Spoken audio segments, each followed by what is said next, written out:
DB হারুনের টাকাও সে পাচার করতো এবং ডিবি হারুন আমাকে থ্রেট করেছিল ঠান্ডাতে যে জুয়েল যেভাবে বলে ওইভাবে থাকে। আমার সম্পর্কে একটা মিথ্যা মামলা হয় 2021 সালে মার্চে এবং আমাকে কারাগারে নেওয়া হয় আমার পরিবারের কিছু সদস্যকে সহ।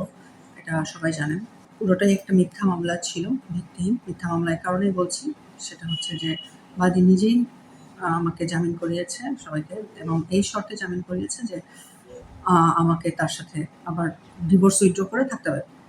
মিথ্যা মামলার কারণটা হচ্ছে আমি তাকে ডিভোর্স দিয়েছিলাম। ডিভোর্সের পরে সে মামলা করে এবং তারপরে যা করেছে আপনারা সেটা দেখেছেন, জানেন সবাই। দেন হচ্ছে যে ডিভোর্স ইয়ে থেকে বের করে তারপরে আমাকে হচ্ছে যে কিছুদিন পরে এবং সে আমার বাসায় যাতায়াত করে, তখন অলরেডি আমরা ডিভোর্স। কিন্তু সে ভয়ভীতি দেখিয়ে আমার বাসায় স্টে করতে থাকে। তারপরে একটা সময় ডিভোর্স উইথড্র করে কোর্টে গিয়ে। ডিভোর্স উইথড্র করার পরে আবার রিম্যারেজ করে এবং রেগুলার আমার সাথে তখন সে থাকতে থাকে এবং আসা যাওয়ার মধ্যে থাকে। সে যেহেতু সৌদি প্রবাসী, বাংলাদেশে আসলে আমার বাসায়ও থাকে, তার আরেকটা বাসা আছে ওখানেও থাকে।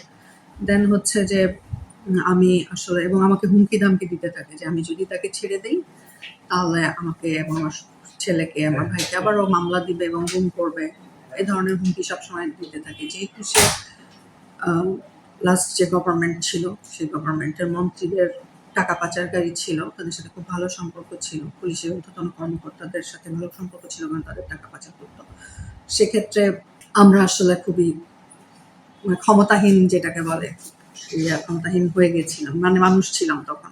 তারপর আমি একটা পর্যায়ে আল্লাহর রহমতে সে যখন জুয়েল যখন তার প্রথম স্ত্রীকে নিয়ে সৌদি আরবে যায়, তারপরে আমি জাস্ট আল্লাহর কাছে হেল্প চাই এবং আল্লাহ আমাকে হেল্প করেন যে আমি তখন আমেরিকার ভিসা লাগিয়ে, প্রথমে আমার ছেলে স্টুডেন্ট ভিসায় চলে যায়, দেন আমি আমেরিকাতে চলে যাই। আমেরিকাতে যাওয়ার পরেও আমাকে হুমকি থামকি দিতে থাকে, বাট আমি দেশের বাইরে থাকাতে সে আসলে তেমন কিছু করতে পারে না কারণ আমাকে ধরতে পারবে না। সো তারপরেও লাস্ট এই যে আগস্ট মাস পর্যন্ত, আগস্ট মাসের ফার্স্ট 2-1 দিন পর্যন্ত আমি হুমকির শিকার হতে থাকি আমার পরিবার সহ। কিন্তু তাতে হচ্ছে যে আগস্ট মাসে যখন এই গভর্নমেন্ট পালিয়ে যায়, দেন হচ্ছে আমরা আসলে এই জালিমের অত্যাচার থেকে রেহাই পাই। ডিবি হারুনের ক্ষমতাতেই তো এগুলো করা হয়েছে, কারণ ডিবি হারুনের টাকাও সে পাচার করতো এবং ডিবি হারুন আমাকে থ্রেট করেছিল ঠান্ডাতে যে জুয়েল যেভাবে বলে ওইভাবেই থাকে, ডিভোর্স উইথড্র করে ও যেমনি চায় সেভাবে থাকতে হবে আপনাকে, নইলে আবার মামলা হবে।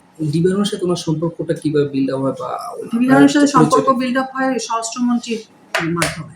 স্বরাষ্ট্রমন্ত্রী টাকা পাচার করতো, ডিবি পরে স্বরাষ্ট্রমন্ত্রী বলছে যে খুব ভালো ওয়ে হচ্ছে যে কামরুল হাসান জুয়েল টাকা পাচার করার জন্য, এবং ডিবি হারুনের টাকাও পরবর্তীতে পাচার করতো।